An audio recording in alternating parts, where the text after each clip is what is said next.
Hey flower folks, welcome to Sheer Inspirations. My name is Sheer and I'm a botanist and a horticulturist, founder of Sheer Inspirations, located in Southern California, High Desert Zone 8B 9A borderline. In today's video, I'm going to be showing you how to make sunflower oil, cold pressed and filtered. This is a wonderful way to make your own cooking oil and actually grow your own seed. We are going to be using black oil sunflower seeds as we can maximize our oil production when we use this particular kind of seed. I'm using here this electric oil press that I've purchased from Amazon. It is all stainless steel, super easy to clean with Barkeeper's Friend, as I showed you. This is the auger that you will need to put in. When you receive the machine, these are the parts that come with it that you need to put in before you can get going with your oil pressing. Once you put the auger in, then you go ahead and put this next part in, and then you're going to pop in this little screw into the hole and continue on moving on to the next thing. Now the thing that goes on top is a little pan that is going to hold the seed so the machine could process it in the meantime while it's a flow, and this rotates a little bit as well as the machine comes on. Now when you first plug in the machine, you will need to turn the fan on and let it preheat, just like we preheat the oven, for about 15 minutes, and you will hear the fan on. This is a very, very crucial and important step. If you don't do this, the machine starts to pop seed and not do what needs to be done. So make sure that you do this. The directions that come in with this are not very clear, hence why the reasoning for my video. So if anyone purchases these machines, they're usually not locally made. They come from overseas, and again, the directions that are written by somebody whose first language is not English. So hope this video can help somebody who purchases these and wants to press their own oil, because we have so many benefits of hexane-free, solvent-free oil that we can make ourselves and use, and sunflower oil is one of the very good oils to use. Now I have set up the machine ready to go. It's been 15 minutes. I put in the little dish. That's where I'm going to collect all of the cake, the dried cake that's going to come out.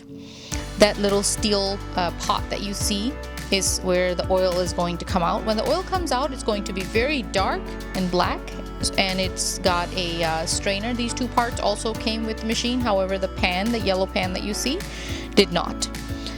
So you can put a plate or a bowl or something where you can collect all of the trash that's going to come in, basically the dried cakey stuff. You can compost that, it's great. That's what I do. Or you can also feed it to the wild birds. It's great for them.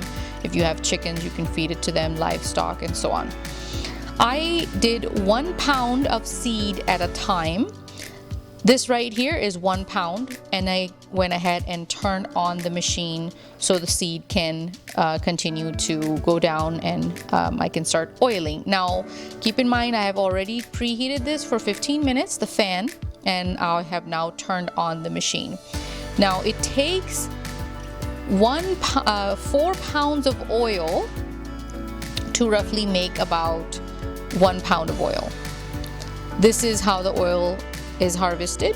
Right here is where the strainer is, and it continues on, and on the left hand side, as you see, you will need to monitor this. You can't just let it and walk away. I have found that it starts to block up and then starts to steam. A little bit of a steam is okay, but if it's too much steam, that's no good. This is a fast forwarded video just so you can see how it goes. It takes about 20 minutes to push out 1 pound of seed. Okay, so in about an hour, you can probably process about 3 to 4 pounds. Actually, it took about 1 hour and 15 minutes. Now, something else to note here, when you are making this oil, you will need to let the oil rest for at least 12 hours. So all of the residue, since we did not shell the seeds, these are in shell that we are processing, we need to let the residue from the shell sit around for about 12 hours for all of the darkness of the oil to be collected at the bottom of the pan, so then we can filter it. Now this is the machine all the way around in action. I process 1 pound of seed, and then once it's almost done, then I put in the second pound. I usually don't run it for more than about an hour and a half. That's just a personal choice, but you can certainly go ahead and run it for a little bit longer if you like. It does get hot in the area where it's pumping out the oil and it's pumping out this cake, the dry cake stuff. I was able to harvest about 4 pounds of oil in 2 days. So I did 2 pounds of oil per day. And as I mentioned, for every 4 pounds of seed, this is black oil sunflower seed, you are going to get 1 pound of oil. So that's an easy way to remember. So four part seed, 1 pound of oil. This is the color of the oil when it settles. You see how dark it is? It's got a very nice nutty sunflower seed type of flavor. Wonderful for cooking. Doesn't really leave a very heavy residue. Great for shallow frying. I wouldn't recommend deep frying in it because it is very light. I'm using here a darker bottle, and this oil has been sitting for 12 hours. You notice all of the residue has settled down. So what I'm gonna do is I have upcycled the green bottle. It used to be a beer bottle, and I saved it, and I'm using it to store my oil. Cold pressed oils need to be stored in darker bottles, blue, brown, green, whatever you have. And what I'm going to do is fill the bottle up all the way with all of the clear oil and save the little residue bottom part. And I will show you how I'm going to filter that out also. But you notice here, everything is settled. This is not what the oil looks like right after you cold press it in the machine. It's completely dark and dirty looking, and you don't want that. So you want to let it sit, and when it's almost all the way at the bottom, you want to go ahead and fill as many bottles with all of the clean stuff, and then work at the dirty stuff with a coffee filter. And that's what I'm going to show you here.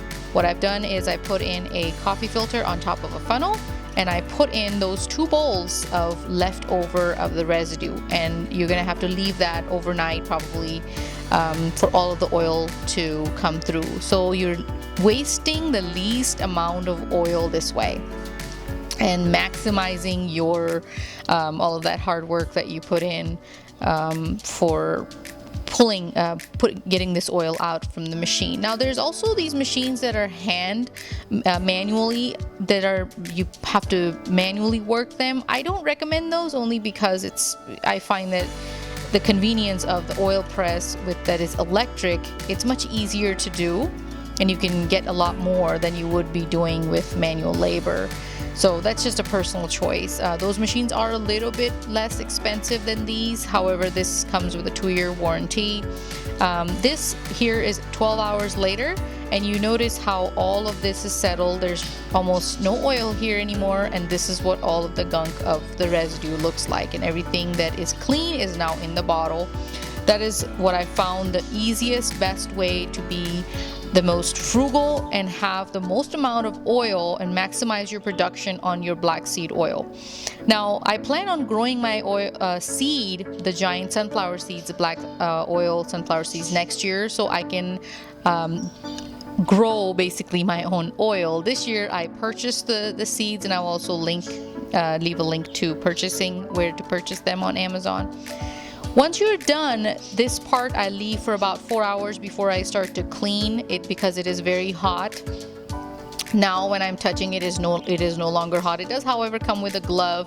I personally just didn't want to deal with hot things, and I left it to cool off. And the cleaning part is, if you're wanting to use it the next day again for more oil and so on, what you want to do is just go ahead and use this brush that comes with it. If you want to put the machine away, I recommend you use the barkeeper's friend that I showed you earlier to clean. There's no plastic parts, so that is great. Because I wanted to use this again the next day, I did it with a paper towel and just did a real good clean, and make sure that all of the residue of the seeds and the hull and stuff is all cleaned up. This oil needs to be put in the refrigerator for long-term use. If you are using it within a week or 10 days, you can of course leave it outside, because we are we are not using any preservatives in this, hence why we need to take care of it by putting it in a darker bottle, as well as keeping it in the fridge. I made about 6 of these bottles, and I put all of them in the fridge. I'm hoping it will last me to the end of this year, a little bit more, probably 6 months or so, 1 bottle a month. Hopefully, I do a lot of cooking. And I hope you enjoyed the video, guys. I will see you in the next one. Bye.